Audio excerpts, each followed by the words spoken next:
इस बीच GST council की बैठक को लेकर के तारीख अब घोषित होने के साथ इस बात को लेकर के चर्चा शुरू हो गई, क्या इस बार की बैठक जीएसटी की दरों में बदलाव किया जाएगा या नहीं। बैठक 9 सितंबर को होनी है और माना जा रहा है कि बैठक के दौरान जीएसटी के टैक्स स्लैब घटाने पर चर्चा हो सकती है। खुद वित्त मंत्री निर्मला सीतारमण ने बजट पेश करते समय ये संकेत दिए हैं कि जीएसटी की दरों में बदलाव किया जाएगा।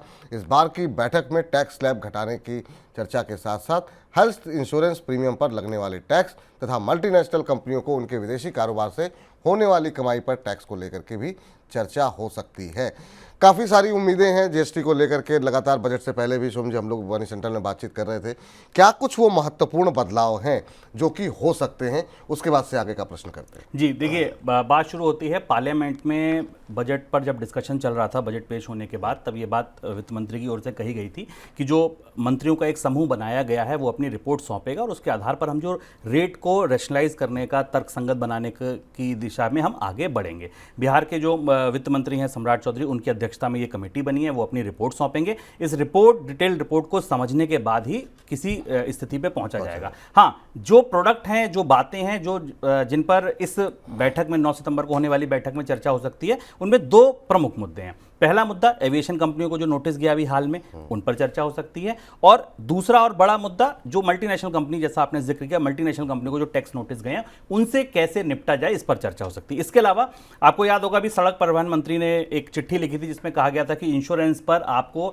जीएसटी हटाना चाहिए, इंश्योरेंस पर जीएसटी लगाना ठीक नहीं। हो सकता है सरकार इस दिशा में भी आगे बढ़ते हुए कुछ एक प्रोडक्ट्स को जिन पर कम जीएसटी लगता है, अभी लग्जरी प्रोडक्ट हैं, उन पर बढ़ाने की बात कही जाए। इंश्योरेंस जैसे प्रोडक्ट जो जरूरी प्रोडक्ट हैं, जिसमें सरकार चाहती है पेनिट्रेशन बढ़े, इन पर कम करने की बात कही जाए। लेकिन बात वही है कि जीएसटी के संग्रह पर इसकी कितनी चोट पहुंचेगी, रैशनलाइज करने की सारी कहानी वहीं से शुरू है। मंत्री समूह क्या रिकमेंडेशन अपनी देते हैं, वो देखने वाली बात होगी। और क्या ये मान के चलें कुछ विशेष उत्पादों पर जो कि ज़रूरी हो, उनमें जो है कुछ रियायत दी जाए ताकि वो सस्ते हो सकें, क्योंकि महंगाई का मुद्दा लगातार बना हुआ है। और दूसरा, नेचुरल गैस को लेकर के बहुत दिन से बातचीत हो रही है, क्या चर्चा में ये बात आएगी कि इसको जीएसटी में शामिल किया जाए, क्योंकि काफ़ी लंबे समय से इस पर बातचीत चल रही है। देखिए, पेट्रोल डीजल दूर की बात है, अभी आपने वो इतना आसान नहीं होगा। पेट्रोल डीजल पर फिर वही बात हो जाएगी, इनपुट टैक्स क्रेडिट कैसे होगा, स्टेट भी है, सेंटर भी है ये। लेकिन हाँ, पेट्रोलियम प्रोडक्ट की जो बात है वो कच्चे तेल से शुरू हो सकती है। उस दिशा में आगे बढ़ने के लिए ये बात हमने बजट के लगभग भी डिस्कस की थी कि पेट्रोलियम प्रोडक्ट पर अगर आप कच्चे तेल पर सीधे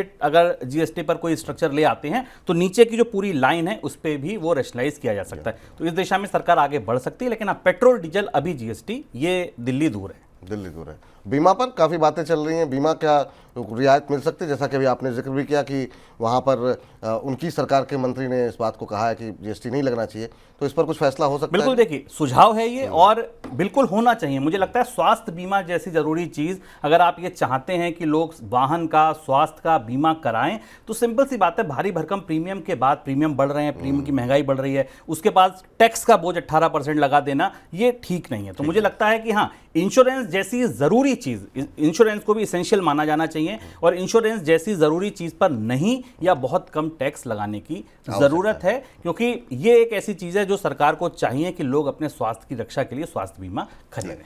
चलिए, तो 9 सितंबर को बैठक होनी है, उससे पहले क्या कुछ अपडेट्स आ रही हैं उसके बारे में भी हम आगे भी चर्चा करते रहेंगे और जब ये निर्णय होगा तो उस पर भी हम डिटेल विश्लेषण करते रहेंगे।